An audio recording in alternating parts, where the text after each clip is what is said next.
আমি মাংসের কিমা দিয়ে বাঁধাকপি একটা রান্না দেখাচ্ছি।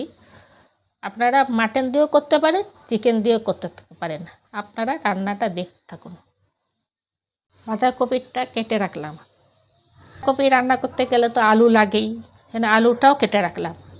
রান্না করার জন্যে আমি তেল দিচ্ছি। আমি সাদা তেলে করছি, আপনারা সাদা তেল সর্ষের তেল দুটোতেই করতে পারেন।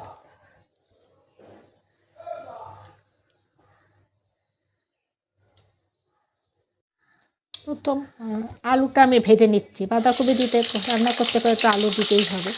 আলুটা ভেজে নিচ্ছি।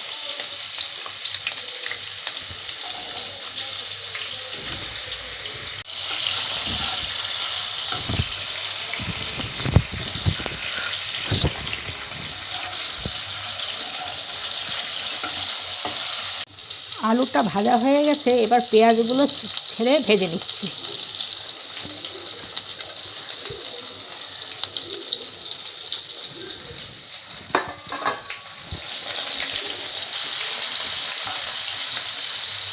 পেঁয়াজটা ভাজা ভাজা হয়ে গেছে, এবার আমি রসুন আর একটু লঙ্কা থেতো করে রেখেছি, ওটা ফোড়ন দেবো।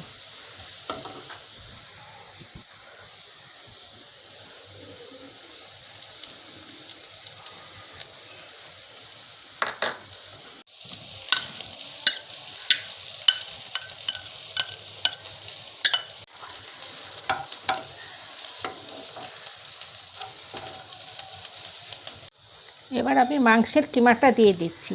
এটা একটু নেড়ে নিলাম। এবার আমি আদা বাটা, জিরে বাটা, ধনে বাটা দিয়ে দিচ্ছি।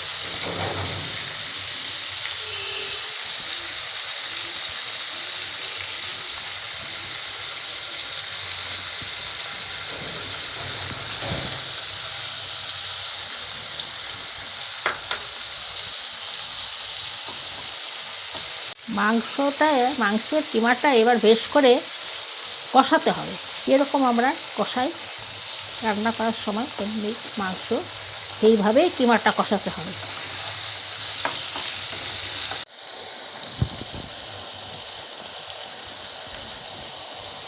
এবার একটু হলুদ দিলাম।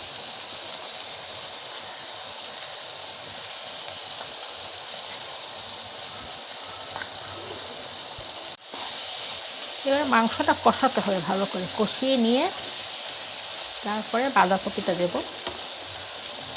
ভাজা আলুটা দেব। আর মাংসটা কষানো হয়ে গেছে, অনেকটা তেলও বেরিয়ে গেছে। এবার আমি বাঁধাকপি যেটা দিয়ে দেব।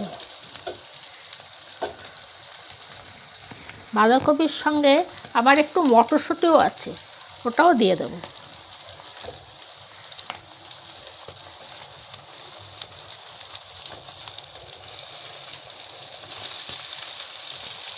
ওটাও দিয়ে দিলাম।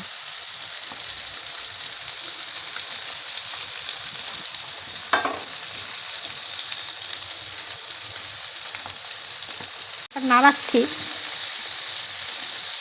নাড়িয়ে এবার ঢাকা দিয়ে দেবো, নাহলে একটু জিনিসটা বাঁধাকপিটা একটু মজবে। এখন তো বাঁধাকপি, ফুলকপি এসব খেতে ইচ্ছে করে না, কিন্তু কিমা দিয়ে রান্না করলে খেতে বেশ ভালোও হবে, বাঁধাকপিটা খাওয়াও হবে, সবজির মতো হিসাবে এদিকে খেতেও ভালো লাগবে।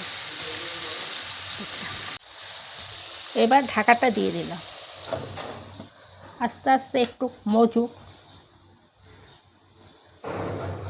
আমার এটা হয়ে গেছে, হ্যাঁ দেখুন হয়ে গেছে, তেল বেরিয়ে গেছে।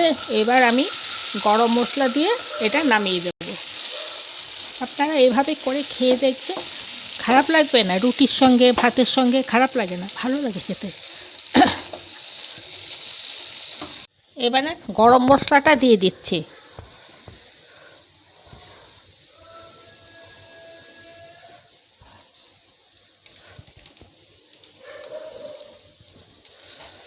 এবার গরম মশলা দিয়ে একটু নেড়ে নামিয়ে দেব। আমার মাংস দিয়ে বাঁধাকপির কিমার তরকারিটা হয়ে গেল। আপনাদের যদি ভালো লাগে একটা লাইক, শেয়ার এবং সাবস্ক্রাইব করে দেবেন।